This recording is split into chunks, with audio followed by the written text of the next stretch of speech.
Ella es una economista por parte de Argentina, por parte de la Universidad de Buenos Aires.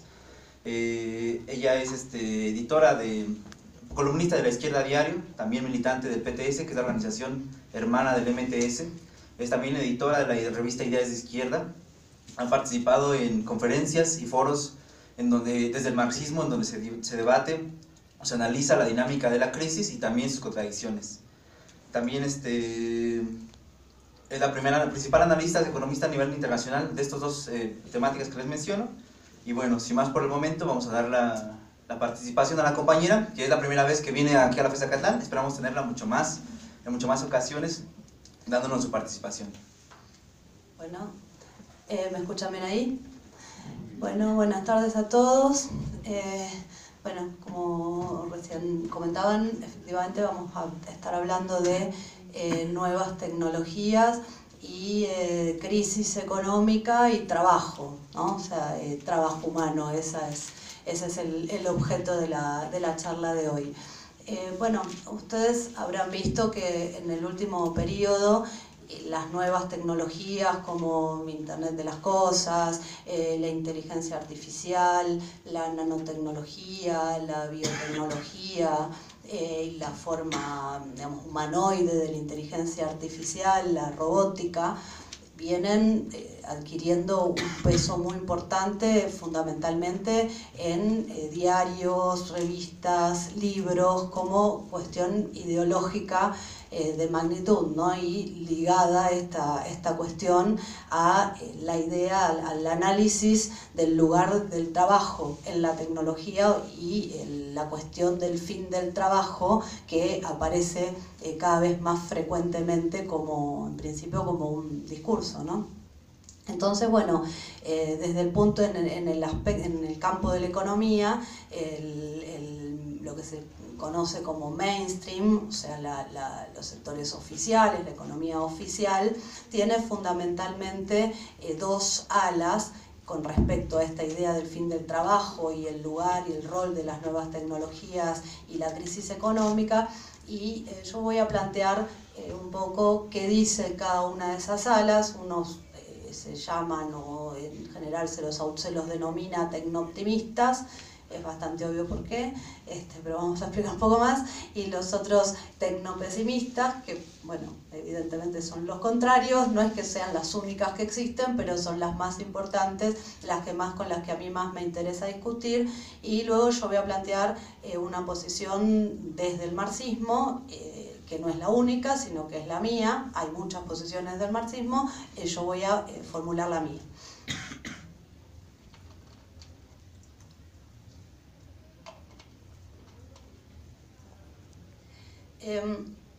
Los que se llaman tecnooptimistas fundamentalmente plantean que en el periodo próximo se va a producir... que en el periodo próximo, ¿así me escuchan bien? Digo, para que no retumbe.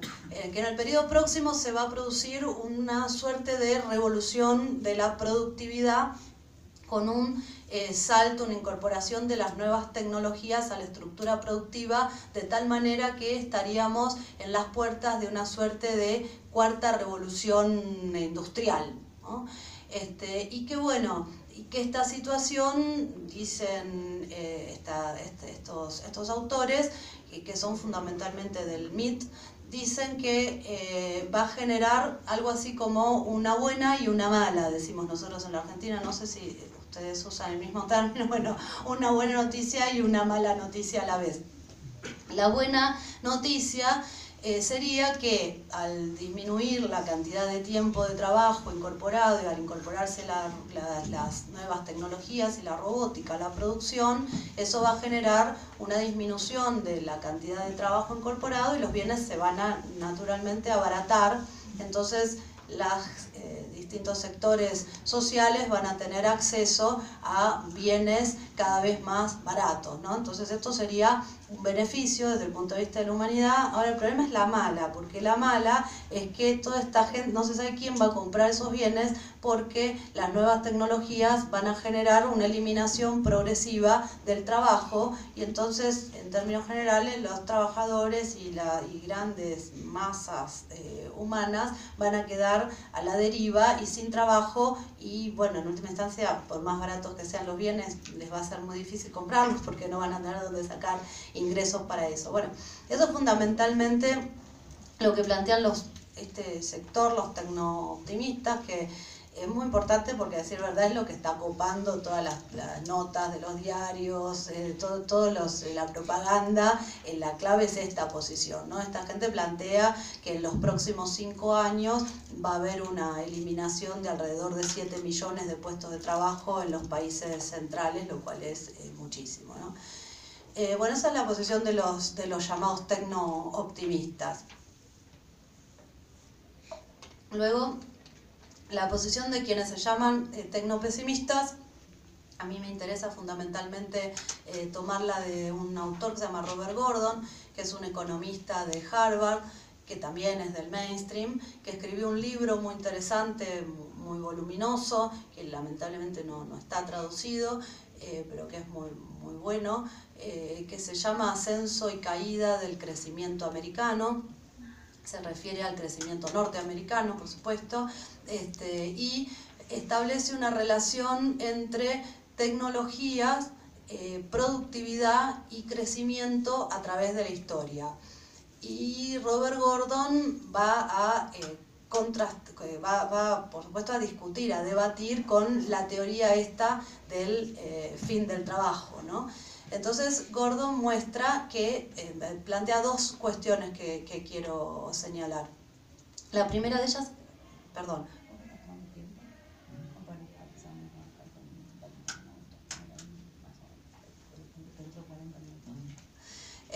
Bueno, la primera estaba preguntando si me van a tomar el tiempo para no ser muy extensa y no aburrir, y que después haya lugar para algún tipo de debate y preguntas. Bueno, el primero de los aspectos entonces que señala Robert Gordon es contra la tesis del fin del trabajo, es que por un lado resulta bastante sospechoso en el marco de la crisis económica mundial abierta luego del 2008, que es cierto que hubo una recuperación pero a partir del 2010, pero se nota un crecimiento muy débil económico mundial y sobre todo en los países centrales, donde las variables más críticas son el crecimiento de la inversión y el crecimiento de la productividad, ¿no? Además del mercado mundial, pero bueno, no es lo que en este momento nos interesa, donde las variables más críticas son el crecimiento de la inversión y la productividad, que en principio, dice Gordon, es extraño pensar la posibilidad en este contexto de que efectivamente las nuevas tecnologías existentes que son cada vez más desarrolladas y que son una realidad, se pongan en práctica, es decir, se incorporen masivamente al conjunto de la economía. Entonces, él dice la productividad, además dice en las últimas décadas, no solo a partir de 2008, sino durante las últimas décadas, la productividad viene en un claro, el aumento de la productividad, sobre todo en los países centrales, viene en un claro descenso, ¿no? Como promedio general, por ejemplo, desde la posguerra hasta la década del 70, que fue durante el boom de la posguerra, el crecimiento de la productividad fue uno de los más fuertes, el más fuerte de la historia, y es un promedio anual de aproximadamente el 4%, ¿no? Que es muy alto. Luego, después del 70, de la crisis del 70, el crecimiento disminuye a alrededor del 2% en las décadas posteriores, y en la década del 2000 termina creciendo, me estoy refiriendo fundamentalmente, no fundamentalmente, sino que me estoy refiriendo al promedio de los países centrales, y al promedio mundial, que es la clave, ¿no? Los países centrales son la clave del promedio mundial.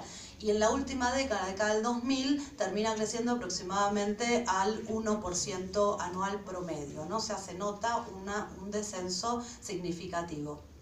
Y luego de la crisis y la recuperación débil, o sea, a partir de 2010, el crecimiento de la productividad en los últimos años en Estados Unidos se encuentra fundamentalmente entre el 0,5 y el 0,9%, o sea, muy debilitado, ¿no? Gordon se especializa en el estudio de la economía norteamericana. Entonces, bueno, muestra cómo este es un elemento crítico que hace pensar que la cuestión de la nueva revolución tecnológica y la aplicación de las nuevas tecnologías en forma masiva y un salto en la productividad, como mínimo, es extraño, ¿no? Y bueno, él hace una relación muy interesante con la Segunda Guerra Mundial, y muestra cómo en realidad la Segunda Guerra Mundial, dicho esto no para reivindicar la Segunda Guerra Mundial, por supuesto, sino para decir lo que es el capitalismo y cuáles son los grandes motores de la economía capitalista, que a decir verdad el gran salto de la productividad en las últimas décadas previas a la Segunda Guerra Mundial fue mucho más bajo en los 20 o en los 30, donde hubo aplicación de nuevas tecnologías, y que el verdadero salto tecnológico que rescata a la economía norteamericana de la crisis de los años 30 y de lo que él llama y de lo que muchos autores denominan estancamiento secular, que era como se definió la situación económica en los años 30. Ahora hay autores que también definen que en la actualidad hay un estancamiento secular, pero bueno, no vamos a hablar de eso, pero para que lo tengan en cuenta. Dice que lo único que sacó a la economía norteamericana de la crítica situación de los años 30 y lo que permitió el salto más grande de la historia, de toda la historia capitalista desde el punto de vista de la productividad, fue la Segunda Guerra Mundial, donde toda la economía se organizó. La economía norteamericana se organizó para la guerra, y donde, por ejemplo, el 80% del Producto Bruto Interno estaba relacionado con la industria militar, con la industria armamentística y con la industria militar, no solo con la industria armamentística, sino con la industria militar de conjunto, que implica industria del vestido, calzado, etcétera, etcétera, etcétera, ¿no? Entonces, bueno, Gordon plantea esta salvedad con respecto como crítica a los tecno-optimistas, esta relación en la historia, ¿no? Este momento histórico particular y el comparado con el momento actual de gran debilidad y de falta de motores para el crecimiento, y hace una segunda definición que quizás es la que a mí más me interesa debatir, que es los límites actuales de las nuevas tecnologías. Gordon compara los grandes adelantos que se generaron en los 20, en los 30 y fundamentalmente hacia fines de los 30, como decía recién, que son esencialmente las aplicaciones de grandes adelantos tecnológicos como el motor de combustión interna o la electricidad, como ejemplo, entre muchos otros, creados o forjados a fines del siglo XIX. Esas grandes tecnologías, esos grandes saltos tecnológicos, los compara con los de las últimas décadas.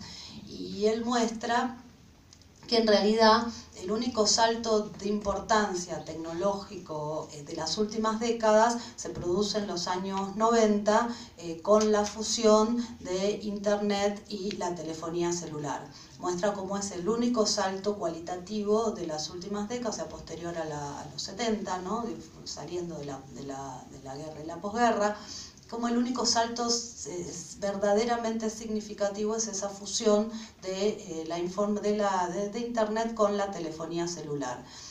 Fue el momento efectivamente de mayor crecimiento en los últimos 40 años de la productividad en Estados Unidos, que superó ampliamente el promedio que yo marcaba hace un rato, y es el punto clave. Ahora, Robert Gordon plantea que después de eso no hay grandes cosas por ahora, ¿no? O sea, que los derivados, aquel impulso que esa fusión generó fue un impulso que duró unos años, a principios de la década del 2000 ese impulso se corta, y que entonces lo que se genera después, que son los adelantos en distintos modelos de iPad, es lo que él toma como elemento más importante, o de tablets, que son grandes avances y que se hacen avances muy interesantes y significativos, pero que no son capaces en lo más mínimo de cambiar en forma cualitativa la vida de la humanidad. Que un iPad o una tablet o un iPhone o una tablet mejor pueden servirle a una persona individualmente un poco más que el otro, pero que no cambian cualitativamente la vida, ¿no? Como si lo hicieron, por ejemplo, la aparición de las comunicaciones e Internet, que cambió que acortó las distancias, que cambia todo, ¿no? Que cambia las comunicaciones absolutamente, bueno, todo lo que ya sabemos. Entonces, Gordon hace esta observación. Y con respecto a la robótica, en lo que se focaliza es en poner límites a los aspectos, al nivel de avance técnico de los robots o de las herramientas robóticas. Entonces él muestra que centralmente siempre la discusión es contra el fin del trabajo, no es para mostrar si es verdad que se va hacia una situación de fin de trabajo o no. Bueno, entonces Gordon hace todo un estudio y va planteando los límites de las actuales herramientas robóticas. Él plantea que fundamentalmente lo que hay, no solo él, sino muchos industriales y científicos, que fundamentalmente lo que crece en la utilización industrial son los brazos robóticos, más marginalmente la robótica, más el robot con forma humana, el humanoide, que también existen, por supuesto, ¿no? Que también se utilizan, pero que lo que más ha crecido durante los últimos años son fundamentalmente los brazos robóticos, que bueno, que desde el punto de vista de la inteligencia artificial es aún muy limitada, y que entonces, bueno, que está todo, depende por supuesto de que está escrito en un software, y que cuando los robots, o incluyendo, ¿no?, autos, coches autoconducidos, ¿no?, y otro tipo de máquinas, se encuentran con fallas, bueno, vuelven a cero y muchas veces no pueden retomar el curso porque la inteligencia es limitada. Incluso hay algunos que pueden reprogramarse, hay robots que logran reprogramarse, que frente al error retroceden y se reprograman, pero aún la reprogramación, no hay infinitas reprogramaciones como puede tener la capacidad humana, o múltiples reprogramaciones ante distintas circunstancias, sino que todo eso es muy limitado. Después, otro elemento que señala Robert Gordon son por ejemplo las dificultades robóticas desde el punto de vista de la manipulación de mercadería, ¿no?, porque ahí se utilizan robots en las grandes cadenas de supermercados para acomodar la mercadería, como repositores, pero no como repositores, sino que cumplen una parte de la función porque aún tienen baja capacidad desde el punto de vista táctil, entonces la sensibilidad es muy pobre, entonces tienen poco capacidad de manejo de la mercadería, entonces se utilizan en tareas muy específicas, pero siempre en colaboración con humanos, y esto es un punto muy importante que marca Robert Gordon, que hasta ahora toda la robótica y la inteligencia artificial y las nuevas tecnologías están fundamentalmente pensadas para la colaboración con humanos y no para el reemplazo del trabajo humano, ¿no? Entonces, bueno, eso es uno de los límites más importantes que coloca Gordon a la idea del fin del trabajo.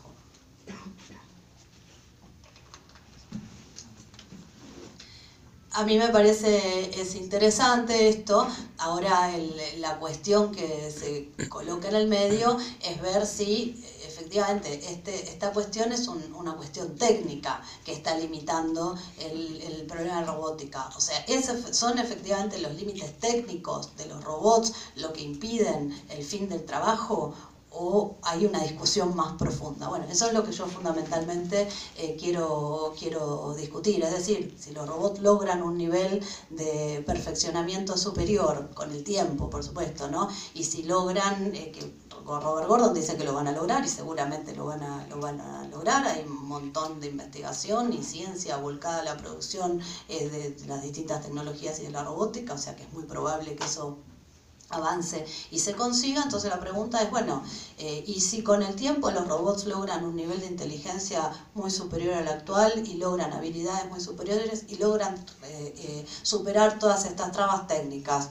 Entonces, ¿será el fin del trabajo? Bueno, y ahí viene lo que yo quiero plantear más como mi posición, ¿no?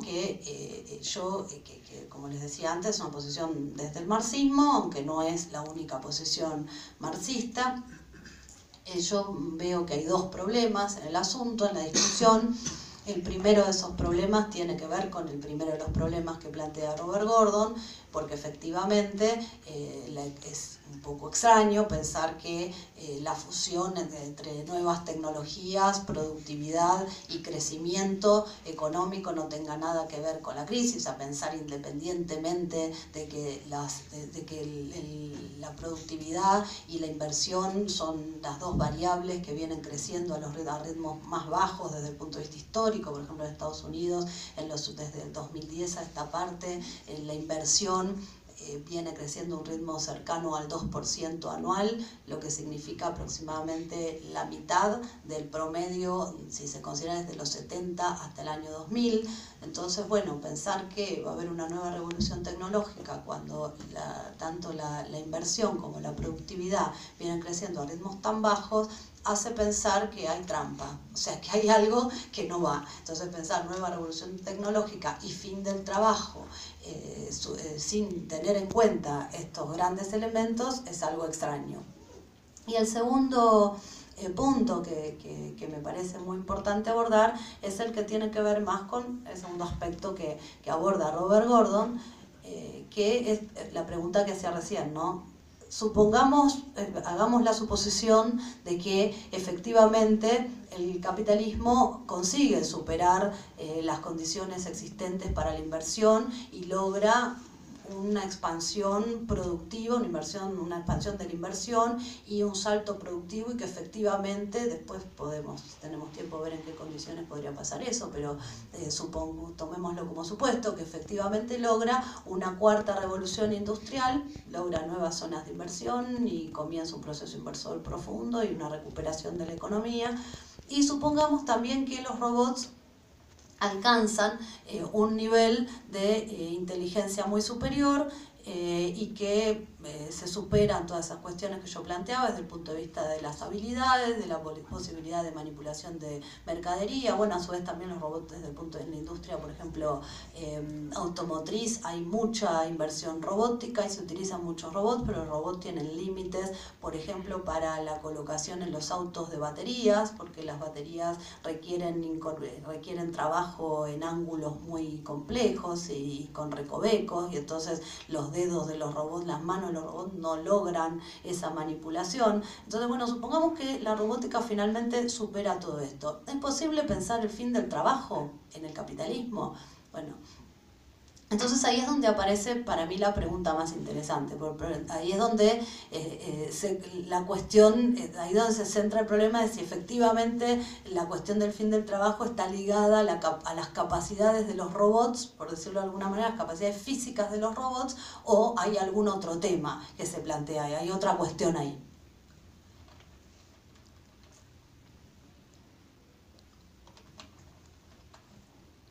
Bueno, yo creo que efectivamente ahí hay otra cuestión, y es que tanto tecno-optimistas como tecno-pesimistas, o sea, las escuelas del mainstream, solo pueden pensar en la existencia de un sistema, que es el sistema capitalista, y entonces no tienen una visión que permita entender a diferenciar el lugar de las nuevas tecnologías en tanto en relación como algo genérico, como algo que tiene que ver con la historia, diferenciarlo de la utilización que hace el capitalismo de esas nuevas tecnologías y cómo necesita utilizarlas para producir capital. Entonces, bueno, a mí me parece que ahí hay hay que hacer una distinción importante, y creo que es casi el núcleo de la discusión, porque efectivamente si se piensa a las nuevas tecnologías, tanto las existentes actualmente como las que podrían existir,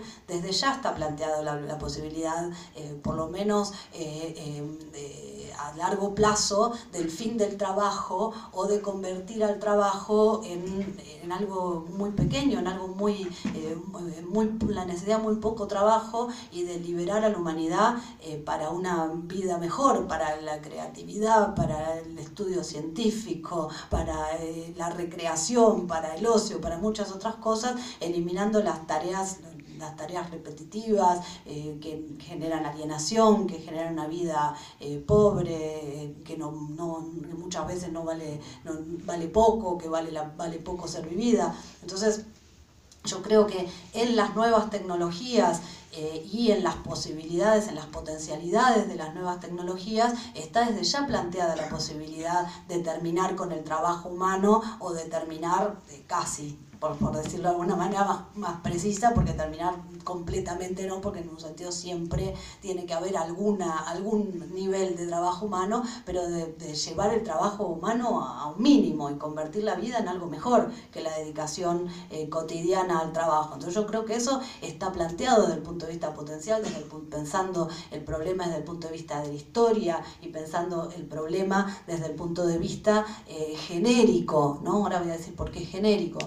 El problema que hay es que desde el punto de vista limitado de la historia que estamos viviendo, la historia capitalista, y desde el punto de vista de la especificidad capitalista, yo creo que el trabajo no se puede terminar, o sea, bajo el capitalismo, porque justamente el capitalismo necesita al trabajo porque es la fuente de la ganancia. O sea, si no hay trabajo humano, no hay ganancia capitalista.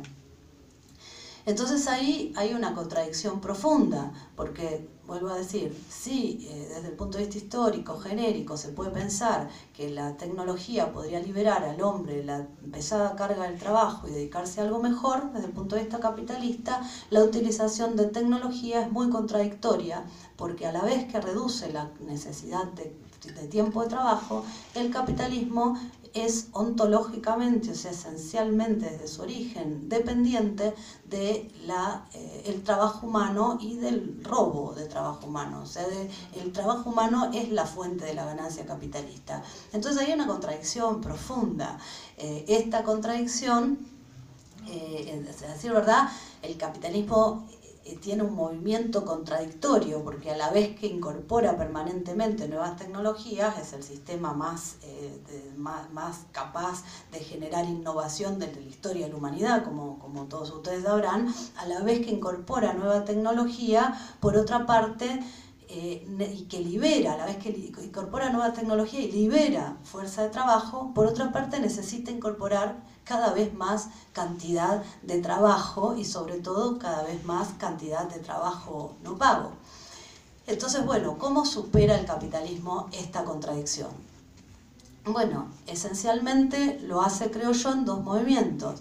Por un lado, al liberar fuerza de trabajo, las nuevas tecnologías, lo que hace es crear desocupación estructural, desocupación masiva, y por el otro lado utiliza esa desocupación estructural, esa desocupación masiva como forma como elemento para bajar de conjunto el valor de la fuerza del trabajo, o sea, para explotar cada vez más a los que quedan, para crear masas de trabajo cada vez más precarias, trabajos cada vez más informales, incluso trabajos calificados y con alta paga, pero con exceso de trabajo. Entonces regenera un mundo cada vez más bárbaro y cada vez más precario para lograr que las tecnologías les sean gananciales, o sea, les sean beneficiosas, ¿no? Entonces es interesante porque es un movimiento que va en contra de la historia, no a favor de la historia. O sea, si la tecnología es una fuente que potencialmente puede terminar con el trabajo, bueno, pues el capital quiere utilizar cada vez más el trabajo y de formas cada vez peores para incrementar cada vez más sus ganancias, ¿no? Entonces es una contradicción interesante sobre la que hay que focalizarse. Bueno, esto de todos modos podría ser una petición de principio.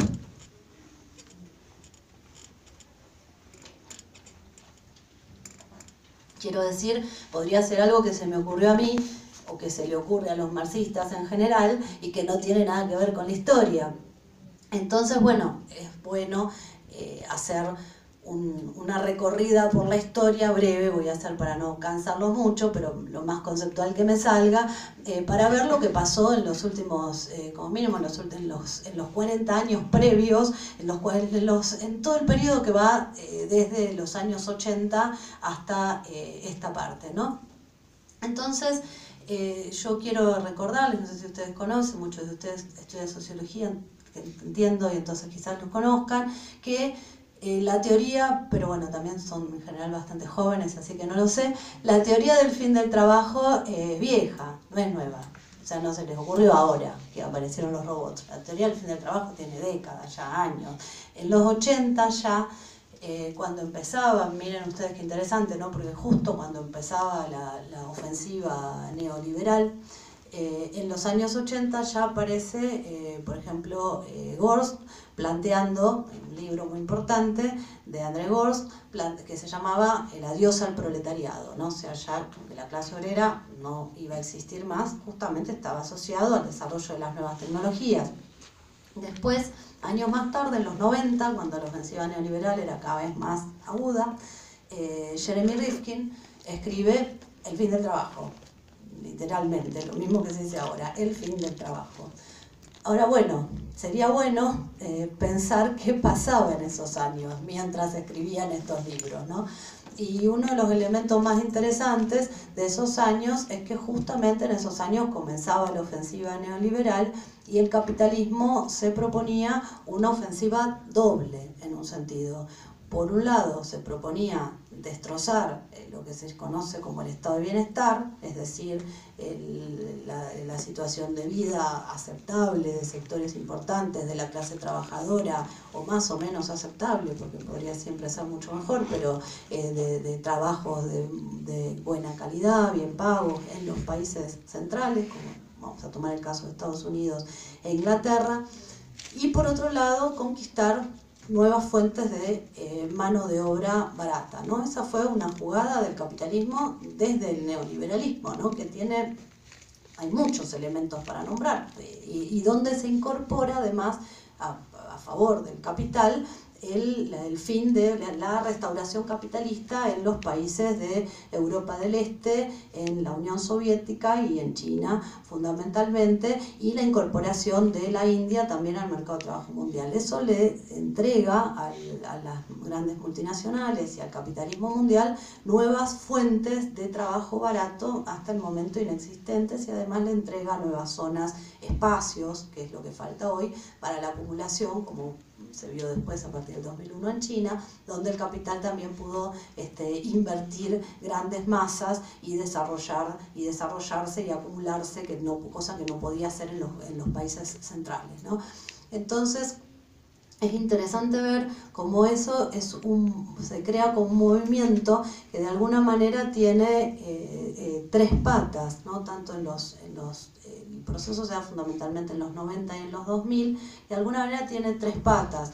Me interesa mostrar en Estados Unidos cómo se desarrolla el proceso, y de alguna manera sinteticé como la destrucción del Rust Belt, o sea, del medio oeste norteamericano industrial, conjuntamente con la creación de Silicon Valley, ¿no? El auge de Silicon Valley, el polo tecnológico más importante norteamericano, y la incorporación de la mano de obra china, de la mano de obra brasilera, de la mano de obra mexicana, en parte argentina, de la mano de obra de Bangladesh y la mano de obra de otros países como el sudeste asiático, la India, etcétera, ¿no?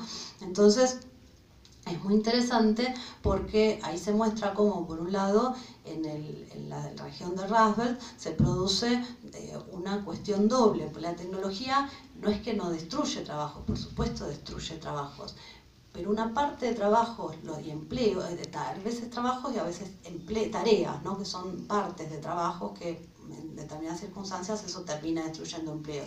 Pero destruye una parte de la innovación tecnológica, que recordemos está centrada en la década del 90 en Estados Unidos, logra la destrucción de empleos y de tareas. Ahora, otra parte de esos empleos y tareas relativamente sencillos, industriales, que eran trabajos bien pagos en el medio oeste norteamericano, una parte se destruyen, pero otra parte se exportan. Una parte muy importante se exporta. Entonces hay en parte destrucción, pero también hay exportación de trabajo, o sea, deslocalización, y gran parte de esos trabajos van a China, como decía recién, van a la India, van a la URSS, van a México, van a países donde, vienen a México, a países donde efectivamente es muchísimo más barata. Entonces, en ese proceso, por ejemplo, la Organización Internacional del Trabajo muestra que desde el año 95 al 2005, en términos globales, o sea, en términos de la fuerza de trabajo total, la fuerza de trabajo industrial, que viene decreciendo, ¿no? Porque sube los servicios, el trabajo de servicios, en desmedro del trabajo industrial, en los países centrales fundamentalmente, pero los países más desarrollados, los países que logran algún nivel de desarrollo también van mostrando ese camino. El trabajo industrial no varió como porcentaje total, con porcentaje del empleo total entre el año 1995 y 2005. Esto es que representaba tanto en el año 95 como en 2005 aproximadamente el 21% de la fuerza de trabajo total. Y eso es interesante porque muestra que no es que todos los puestos de trabajo se destruyeron en Estados Unidos, aunque en Estados Unidos hubo una desindustrialización espantosa, focalizada fundamentalmente en la región de Rust Belt, que es una de las regiones que más votos le dio, no de casualidad, Donald Trump, porque hay desocupación estructural y hay un empeoramiento muy grande del nivel de vida, sino que gran parte de esos trabajos se exportaron, en realidad, se exportaron hacia todas las regiones de trabajo mucho más barato. Entonces, esta equiparación que hace la OIT de mostrar cómo la fuerza de trabajo industrial en realidad en términos mundiales se mantuvo, muestra que hay una relocalización y no tanto una destrucción incluso del trabajo industrial, que de conjunto se mantiene igual, ¿no? Entonces, bueno, a mí me parece que ese es un elemento muy importante y que hay que notar también cómo, a decir verdad, también a la vez que el capitalismo destruye viejas tareas, como es, por ejemplo, determinados trabajos industriales simples en algunas regiones, ¿no? Porque, como decía, también hay exportación, pero también lo que en parte se destruye, y como también otras tareas que fueron eliminándose, como por ejemplo los empleados de Blockbuster, porque los Blockbusters desaparecieron, o los vendedores de enciclopedias, porque Wikipedia mató a los vendedores de enciclopedias, o por ejemplo la tarea de los cajeros bancarios, de personas, ¿no? Que también no es una tarea que haya desaparecido, pero va en disminución o crece un promedio menor de lo que crece la media del empleo, precisamente por la tecnificación y por la existencia de cajeros. Sin embargo, a la vez se crean otras tareas y funciones. Entonces, por ejemplo, Silicon Valley aparece como la estrella de esa nueva creación. Entonces hay como una cuestión triple, que hay destrucción por una parte, deslocalización por otra y creación de nuevas tareas por otra. Entonces esa es la configuración general que yo creo que hay que observar, y dentro de esa configuración general lo más notable es que esta tesis del fin del trabajo que planteaban, sobre la cual hubo mucha propaganda en las primeras décadas neoliberales, a decir verdad, con la incorporación del trabajo de países donde se restauró el capital, o sea, con la incorporación nuevamente a la esfera de la producción capitalista de nuevas masas de mano de obra barata, finalmente, y con todo este proceso del que hablaba hace un rato, finalmente la mano de obra no solo no desapareció, sino que se duplicó en las últimas décadas. Y llegó a crecer, dice un economista marxista muy interesante norteamericano que se llama David Harvey, algunos de ustedes quizás lo conocen, dice que llegó con la incorporación de la mano de obra china, India, bueno, todo lo que nombré antes, todos los países que nombré antes, con la incorporación de todo ese conjunto de manos de obra, a decir verdad, en las últimas décadas, el trabajo asalariado al servicio del capital, recordemos, no al servicio del capital, porque antes había trabajo que estaba por fuera de la órbita del capital, se creció a un ritmo mayor de lo que creció del crecimiento vegetativo de la población, ¿no? Entonces, bueno, son elementos empíricos que yo creo que hay que tener en cuenta con mucha seriedad al hablar de cualquier cosa que tenga que ver con el fin del trabajo, ¿no?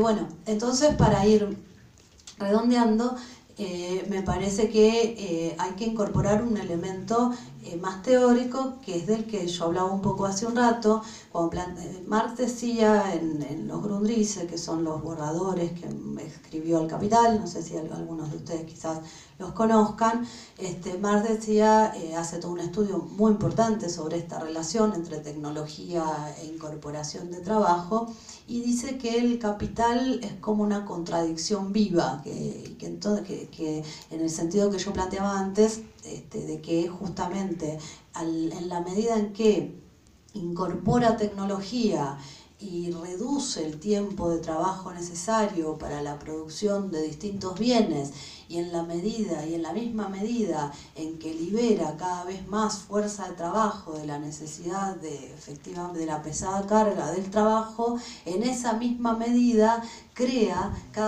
pone cada vez más al trabajo, pone siempre como su esencia al trabajo y a la fuerza de trabajo como la sustancia de la riqueza y de la creación de valor. ¿Esto qué quiere decir? Bueno, esa contradicción, que en la medida en que libera la fuerza de trabajo, la necesidad de trabajar, a la vez necesita incorporar grandes masas de trabajo para poder valorizarse y para poder acumularse, que es parte de su esencia, de su condición de existencia. Entonces esto es una cuestión profunda, porque quiere decir que en la medida en que la humanidad cada vez necesita menos tiempo para producir los bienes necesarios para su vida, a decir verdad, el capital necesita que cada vez, aunque ese tiempo sea cada vez más mínimo, necesita maximizar la cantidad de bienes producidos también. Entonces eso tiene que ver con la lógica permanente y la tendencia permanente del capitalismo hacia la sobreproducción de mercancías. Y esto es una cuestión interesante porque muestra cómo, si por un lado el trabajo aparece para el capitalismo como un costo, no es el trabajo sino la fuerza de trabajo aparece para el capitalismo como un costo, que el capitalismo siempre quiere reducir para lograr más trabajo no pago, por otro lado necesita aumentar cada vez más ese trabajo no pago para autovalorizarse. Y en ese movimiento, en un sentido, cada vez el salario tiene menos capacidad de compra de los propios bienes producidos, y cada vez el capital produce mayores cantidades de bienes que por otra parte tienen cada vez menor racionalidad. O sea, la producción de bienes cada vez es menos racional. Yo, por ejemplo, Harvey también plantea, que también me resultó muy interesante, cómo cada vez los bienes se vuelven más perecederos. O sea, cada vez los celulares duran menos, cada vez las computadoras duran menos, cada vez las tablets duran menos, cada vez la ropa dura menos, cada vez los lavarropas duran menos, cada vez los electrodomésticos duran menos. Y entonces a mí me hizo pensar eso, en la contradicción, en el hecho de que, bueno, ustedes sabrán que el capitalismo, o no, si no lo saben les comento, que en el capitalismo, a los capitalistas, a decir verdad, el valor de uso, la utilidad de las cosas no les interesa. Lo que les interesa es el valor de cambio que contienen. Ahora, por supuesto, necesita que las cosas tengan valor de uso, porque si no tienen valor de uso nadie las compra. No obstante, como el capitalismo es quien maneja los medios de producción, también en esta situación el valor de uso, yo con esta cuestión que mete David Harvey, en el sentido de que cada vez los bienes se hacen más perecederos, yo pensaba, bueno, que también el valor de uso se altera, porque las cosas que duran cada vez menos también son menos útiles. O sea, en realidad la utilidad de las cosas disminuye. Entonces se produce una situación profundamente aberrante, en la cual si los hombres podrían trabajar cada vez menos, en realidad el capitalismo necesita que trabajen cada vez más. Y si las cosas podrían durar cada vez, necesitan cada vez menos tiempo de trabajo, en realidad se les aplica más tiempo de trabajo, se producen mayor cantidad de cosas para poder satisfacer la necesidad de tiempo de trabajo insaciable del capital, porque es la fuente de su ganancia, y a su vez las cosas en un sentido sirven cada vez menos, en dos sentidos sirven cada vez menos. En un sentido porque se hacen cada vez menos útiles en términos de que el capitalismo necesita para incorporar nuevas masas de mercancía, para volver a venderlas e intercambiarlas, y en otro sentido porque muchas cosas cambian por cuestiones que no tienen demasiado que ver con las necesidades útiles, sino que tienen que ver con las modas, que son las que va gestando el propio capital. Y esto entra en contradicción con sectores sociales y una clase trabajadora, por otro lado, cada vez más pobre. Entonces, esto le genera una contradicción tan profunda al capitalismo que, por ejemplo, durante las décadas neoliberales, el crédito ha sido uno de los factores más importantes. La necesidad de desarrollo del crédito, que llegó a desarrollos bizarros, como fue el caso de las hipotecas subprime, donde, bueno, en Estados Unidos, y creo acá también, pero en Estados Unidos llegó a sectores muy pobres que realmente no podían pagar nada, y que es uno de los puntos de quiebre, ¿no?, de la burbuja inmobiliaria en el 2008. Bueno, la necesidad del capitalismo de dar crédito barato de cualquier forma para el acceso al crédito de cualquier manera. Entonces, bueno, toda esta, yo creo que es muy interesante que todos nosotros discutamos esta contradicción terrible, porque es evidente que solo tiene solución pensando salidas que no van a favor del capitalismo, ¿no? Como, por ejemplo, la cuestión de la necesidad, y más aún en una situación donde el capitalismo está atravesando una crisis muy profunda y donde, a decir verdad, se encuentra, para decirlo de alguna manera, en una situación parecida, si se quiere, a la de la crisis, del fin de la crisis del 70, ¿no?, donde el capital realmente lo que necesitaba era encarar, yo le digo, una nueva empresa, en el sentido de una nueva expansión que le permitiera volver a tener condiciones para su acumulación, como fue efectivamente el neoliberalismo. Pero bueno, ahora estamos en el inicio de la crisis, estamos ya casi a 10 años de la primera gran conmoción del neoliberalismo. Entonces, el problema que hay es que el capitalismo, en términos generales, se prepara para nuevos ataques, y eso es lo que significa que nuevos ataques entre los cuales no se puede descartar ninguna opción, porque la guerra no está inscrita en el periodo inmediato ni en los próximos años, pero no se puede descartar como posibilidad para nada. Incluso, por eso antes yo planteaba la relación entre guerra, tecnología, productividad, inversión, pero no solo eso, sino que desde el punto de vista más inmediato, por ejemplo, toda la discusión de la modernización del trabajo, ¿no? Modernización del trabajo, o sea, la idea de fin del trabajo y modernización del trabajo. Entonces, si el trabajo se va a modernizar, hay que aceptar las condiciones de la modernización del trabajo, que son las reformas laborales, las reformas jubilatorias, etcétera, etcétera, que por otra parte muestran que en realidad el trabajo no solo no está terminando, sino que necesitan un trabajo mucho más barato, ¿no? Entonces, yo creo que frente a eso hay que pensar, hay que profundizar el problema y esta contradicción, que hay que desnaturalizar el capitalismo y que hay que pensar contra la ganancia capitalista, y que hay que pensar la posibilidad de que efectivamente podamos exigir que se pueda reducir el tiempo de trabajo, y que se pueda, que a decir verdad, lo que muestra la historia, lo que muestran las propias máquinas, lo que muestran las condiciones reales existentes, es que la tecnología no debe ser el patrimonio de los dueños del capital, sino que la tecnología es el patrimonio de la humanidad, y que es nuestro patrimonio, y que entonces es posible reducir las horas de trabajo y cobrar un salario igual al que se cobra o superior, unificando a distintos sectores de la clase trabajadora, que por supuesto es todo lo contrario de lo que hace de las políticas del capital, como es muy claro con Trump, el Brexit y los distintos gobiernos que han llegado al poder con políticas anti-inmigrantes, xenófobas, etcétera. Entonces, bueno, el problema al revés, de unificar a los sectores, incluso a los sectores mejor pagos, que sufren también sobretrabajo, con los sectores inmigrantes, con los sectores peor pagos, con los sectores que sufren de exceso de trabajo con pagas bajísimas, con los sectores que tienen escasez de trabajo, porque la precarización ha implicado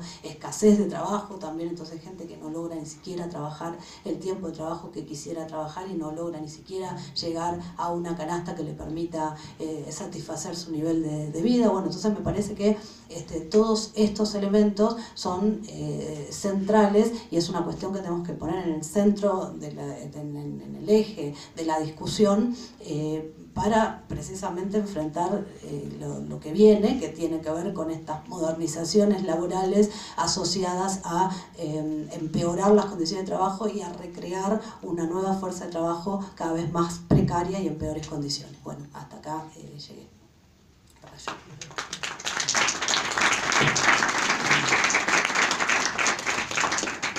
Muchas gracias por la participación de la compañera. Antes de pasar a la ronda de preguntas, permítanme dar un breve comentario. Esta conferencia es organizada por parte de la agrupación Juvenil Anticapitalista, que es una organización que tiene, es integrada por varios compañeros de distintas carreras de aquí de la facultad y que también tiene presencia en distintas escuelas, ¿no?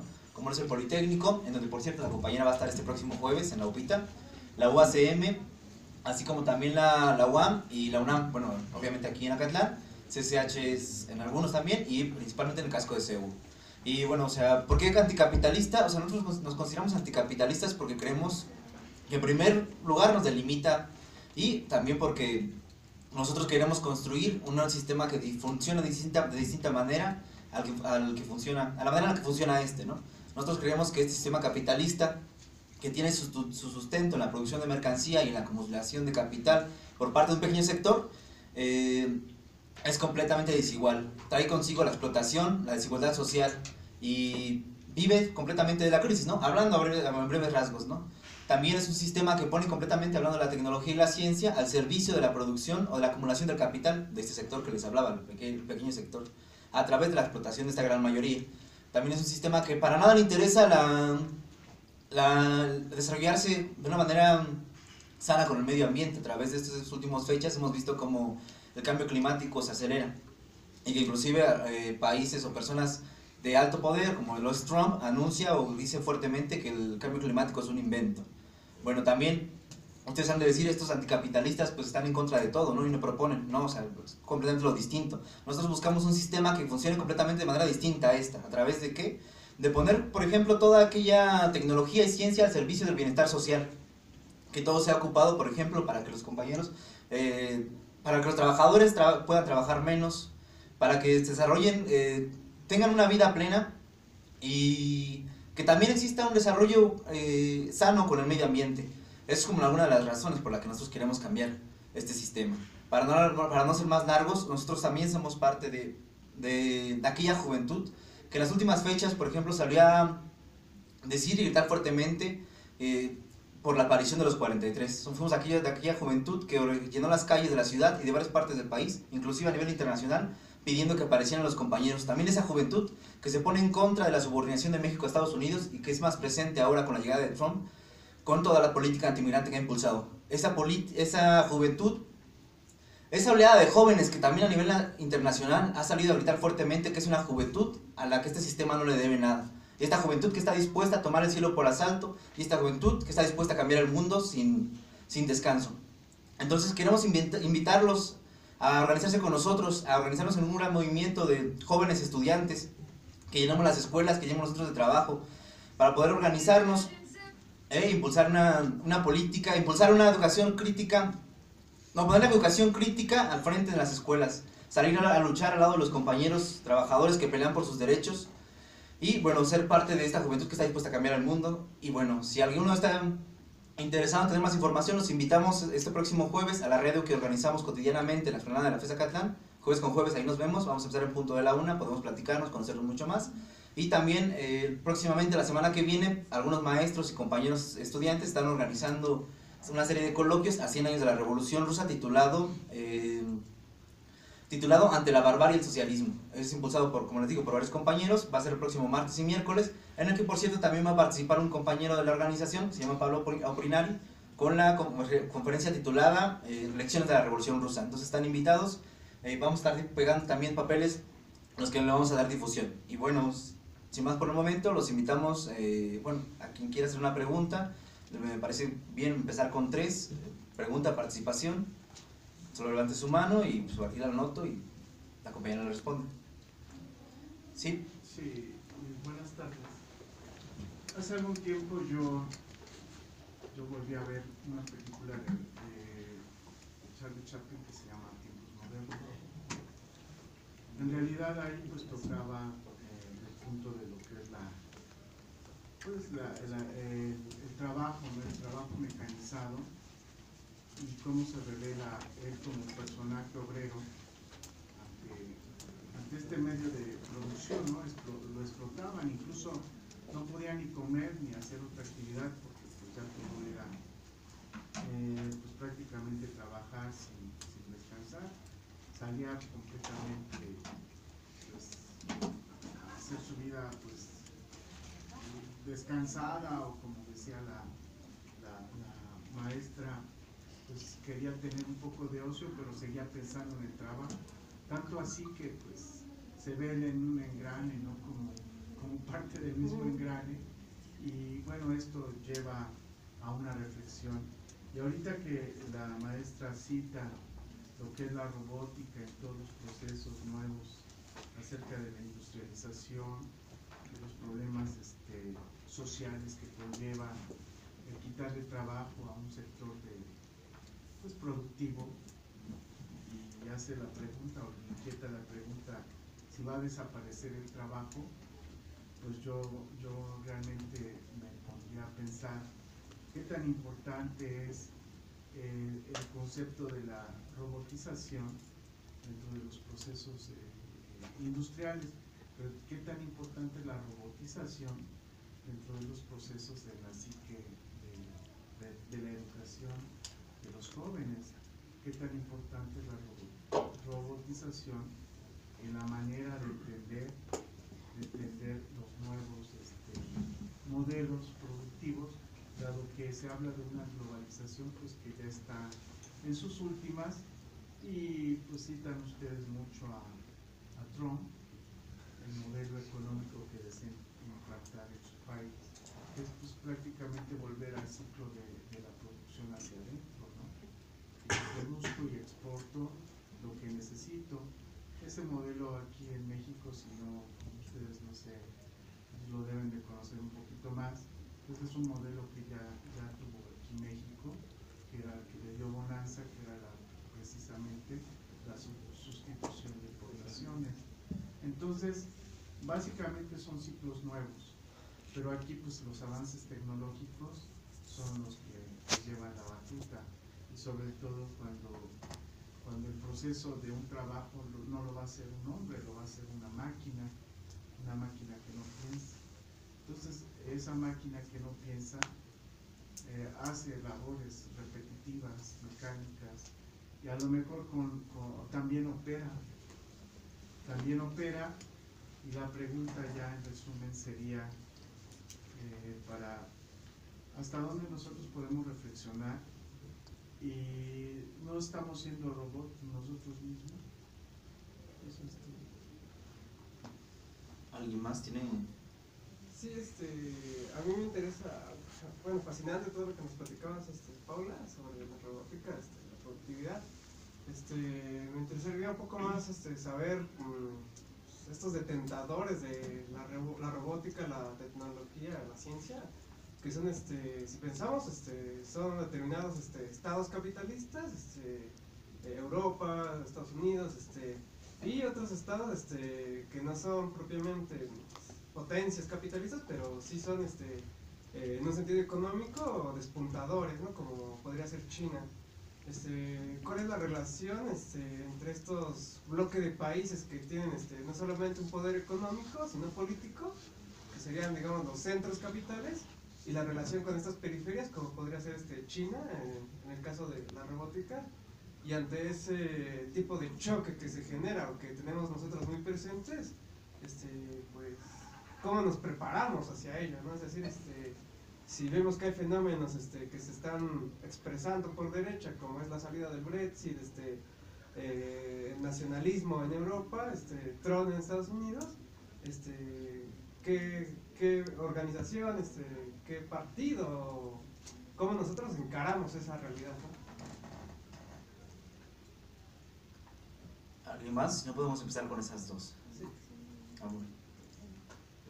Bueno, respecto a lo de la crisis del 2008, bueno, yo en lo personal no creo que sea una crisis natural del capitalismo, porque si vemos lo que pasó en el 2001, de hecho fue una intervención del propio gobierno a través de la Reserva Federal. Y eso es algo que muchas veces no se cuenta, sobre todo keynesianos, marxistas, mainstream. Lo que no cuentan nunca es que en el 2001 la Reserva Federal lo que hizo es que disminuyó las tasas de interés por debajo de las tasas naturales del mercado. Y todo esto lo que inició fue precisamente todo ese tema de créditos y de las hipotecas subprime, pero que todo esto empezó gracias a la propia intervención del gobierno. No sé qué tan familiarizada estés con la teoría austriaca del ciclo económico, las de Hayek, todos estos, que de hecho tienen la respuesta contraria, que las crisis del capitalismo no son naturales del capitalismo, sino que son crisis que son empezadas por, de hecho, la propia intervención gubernamental. Así pasó en el 29, en los años 20, la Reserva Federal recién creada también disminuyó las tasas de interés y todo eso inició la famosa burbuja que se le conoce como los años 20. En el año 2001 también volvieron a Alan Greenspan, el presidente de la Reserva Federal, disminuyó de nueva cuenta las tasas de interés y todo esto inició el tema de las burbujas y de las hipotecas subprime. Entonces, realmente, ¿qué tan naturales son del capitalismo si por un lado tenemos intervención gubernamental que está distorsionando el mercado y que genera todas estas distorsiones en el mercado? O sea, ¿qué tan naturales son del capitalismo y qué tan relacionadas o qué tanta culpabilidad tiene la propia intervención del gobierno en la economía? Si no se ofenden, voy a empezar por la última pregunta. ¿Puede ser? ¿O se tiene que ir alguien? Bueno, entonces empezamos por ahí. Con respecto a la tendencia a meterse adentro de la economía que usted planteaba, yo creo que todavía es muy relativo. Porque a decir verdad está ligado fundamentalmente a una política de Trump y una política del Brexit, pero bueno, hablemos de Trump, pero no es todavía la política de las grandes empresas multinacionales, que justamente han logrado durante las últimas décadas una profunda explotación del trabajo externamente. Entonces hay toda una parte que tiene que ver con la campaña política de Trump, que es liquidar el TLC, que se fue a liquidar el Tratado Transpacífico, que lo liquidó. Ahora el TLC es muy discutible hasta dónde va a llegar. Trump es un propagandista que hace mucho alarde y después hace muy poco, y está muy controlado por las grandes empresas multinacionales que lo vienen limitando tanto en políticas comerciales e incluso en políticas raciales, porque las empresas transnacionales no simpatizan con el discurso racista, pues justamente han usado mano de obra extranjera para todo tipo de trabajo barato. Entonces, bueno, ahí me parece que hay un elemento interesante, porque justamente, una cosa que yo vengo planteando en las distintas conferencias que di acá en México, es que esa cuestión contradictoria, ¿no? Entre que hay toda una contradicción entre ganadores y perdedores de la globalización, que es lo que se notó hacia el año 2008, y que la globalización, a decir verdad, no está, la globalización está en un proceso crítico profundo, pero todavía la globalización no está quebrada, y esa es la gran contradicción en la cual se inscribe todo el proceso, ¿no? Entonces, que hay que mirarlo por ese lado, y hay que ver también la robótica y las nuevas tecnologías como armas dentro de esas contradicciones, donde por otra parte, asciende China, y donde Estados Unidos está en retroceso desde el punto de vista económico y político, donde se va a reconfigurar también la geopolítica mundial. Después usted preguntaba de qué manera nos podemos considerar nosotros mismos robots. Bueno, yo creo que no lo somos, y que tenemos que disfrutar de ese no serlo, y que tenemos que lograr justamente utilizar los robots que mientras sean máquinas, ¿no? Porque si ya los robots adquieren personalidad propia e inteligencia autónoma y son capaces de autorreproducirse, ya estaríamos hablando de ciencia ficción por ahora, y estaríamos hablando de otro mundo. Estamos hablando de este mundo. Entonces, en este mundo somos personas y tenemos la capacidad de poner a nuestro servicio la robótica, ¿no? Bueno, fundamentalmente eso. La segunda pregunta. Si quieres, se atiende a de las preguntas. ¿Puedo pasar a la tercera? Sí. Bueno, con respecto a la pregunta del compañero